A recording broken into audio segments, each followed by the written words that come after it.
The ultra-wide-angle lens is a landscape photography staple because when you're surrounded by expansive landscapes, you gotta take it all in, right?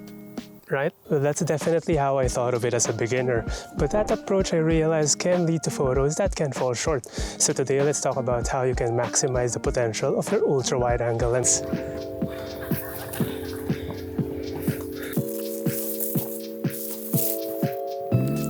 To make the most out of our gears, we first gotta understand what makes them special.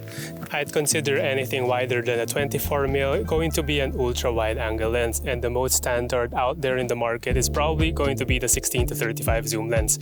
And today I'm going to be using my 16-35 f2.8G Master Mark II. There are other options out there like a 12-24 or wide-angle, wide-aperture prime lenses, and the concept that we're going to talk about today is going to broadly apply. Because the wide-angle field of view is trying to be fit into that fixed amount of space within your frame. As you go wider and wider when you zoom out, the things in the background appear to be pushed further and further away. And also you can see that the image also starts to appear warped, especially around the edges. This is going to be called lens distortion, and not meaning to be very technical, it's just the way light is being refracted by the optics of your lens. Lens distortion will make lines appear to curve unnaturally within your frame, and this is why it's generally frowned upon to take photos of buildings or portraits of people with an ultra-wide-angle lens, because for example, if you take portraits of people, it can make their faces appear very warped, making it very unflattering. Or it can also make you look like a catfish with really long legs, but in reality, your height starts with a 5. For landscape photography though, it's going to be a different story. But first, let's talk about the game plan for today.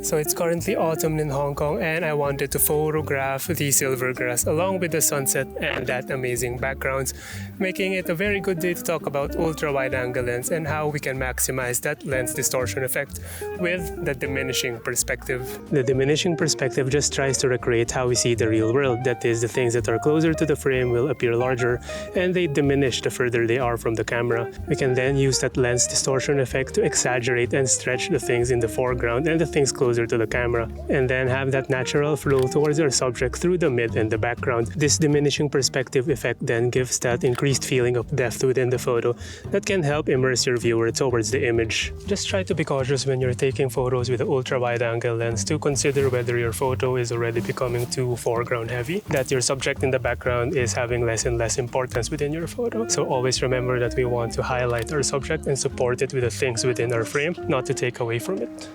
So since today is a really sunny day, and this trail is becoming very popular because of the things that I wanted to photograph, like the silvergrass, and now it's a lot crowded. There's people camping over here and having a hard time to find a spot where I can minimize all the people.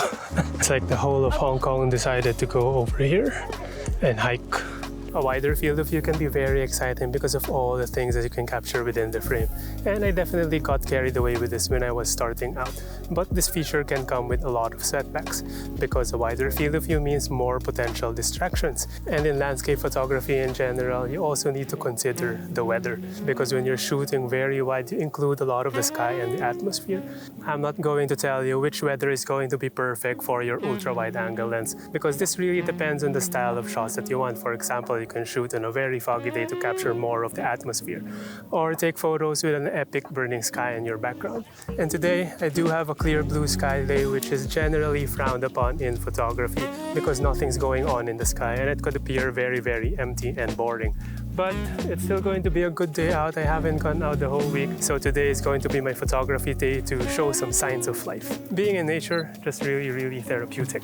We're starting to have some softer light in the background, so it's time to find some photos, take some shots, and discuss some shooting tips. One temptation that you need to overcome when shooting with an ultra-wide-angle lens is that you always need to shoot at its widest. That's not necessarily the case. So a good shooting tip then is to zoom in as far as possible. For me, it's going to be 35mm, and then frame up your subject and then gradually zoom out from there until your composition feels right. And you can zoom out a bit wider than this so that you have the option to crop in post-processing, but this is a general good rule of thumb that I try to follow. Tilting your camera down when shooting with ultra-wide-angle lens is also another good shooting shooting tip, because once again we want to maximize that distortion effect, and this isn't necessarily just for the foreground.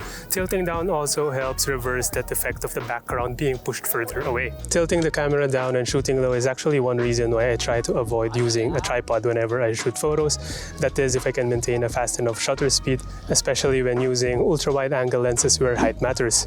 That wasn't another height joke, but yeah, it's just a lot faster to shoot things handheld and more efficient rather than time and time again setting up the tripod and adjusting.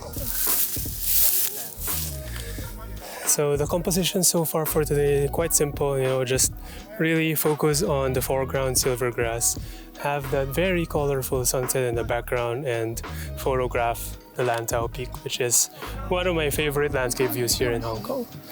Just look how colorful that sunset is. Beautiful, beautiful day. So happy I just went out today. I really needed a very good photography day. And yeah, so let's just take a few more photos of the sunset, and then I did promise you a bonus segment, so stick around for that. Okay, so for this composition I can't avoid using a tripod anymore because my shutter speed is like 1/10 of a second and I can't avoid motion blur if I shoot handheld. And yeah, the composition really just focusing on the leading line from the foreground and all the way back to the background with some glow of the sun. The sun already is quite behind some clouds already, but there's still some colorful glow happening, so that's quite beautiful. While the main agenda for today was to photograph the sunset, I also plan to stay way after the sunset because I've been missing doing my astrophotography for a while. And tonight the prediction is to have clear skies. And having an ultra-wide angle lens is quite beneficial for astrophotography, and let's just wait for the star swap and then I'll explain to you why that's the case. The mountain top now is getting a bit emptier because people are hiking down. But one tip for shooting sunsets, stay after the sunset, because as you can see, the blue hour is just as magical. The color is actually a bit more saturated than the typical golden hour, and it's also more quiet, so it's a lot more fun to shoot when there's not a lot of crowds. For this segment, the mic wasn't recording, but when you're doing astrophotography, you need to do a long exposure because you'll be in really low light situations. But you will be facing some limitations because of the Earth's rotation. If you expose for too long, your stars will start to trail. Usually, this is not desirable unless you're intentional about capturing the Earth's rotation. Having a wide-angle lens then is beneficial in these cases because if you remember, the wide-angle lens pushes things in the distance further away, and movement of far-away objects will be less discernible, making us able to expose for a bit longer before trailing starts to show. So I decided to hike down and change my position because I wanted to have a different composition and have an alignment with the residual of the Milky Way galaxy with the night sky. And I think this spot that I found works a bit better. Unfortunately though, the light pollution washed away details of what I hoped for, but I thought I can still figure something out. So for this shot I wanted to have a self-portrait within the background mountains and the starry sky up above. And I did this by setting up an interval timer, take as many photos as possible, and then just run towards where I want myself to be. Basically I'm just looking for an empty space where I can pop out and stand out. So I found that mound over there where I can just stand and then emphasize the scale of the night sky up above. If you found this video helpful, then why don't you hit that like and subscribe button and check out this video. I think you're going to enjoy it too. I'll see you there. Thanks for watching.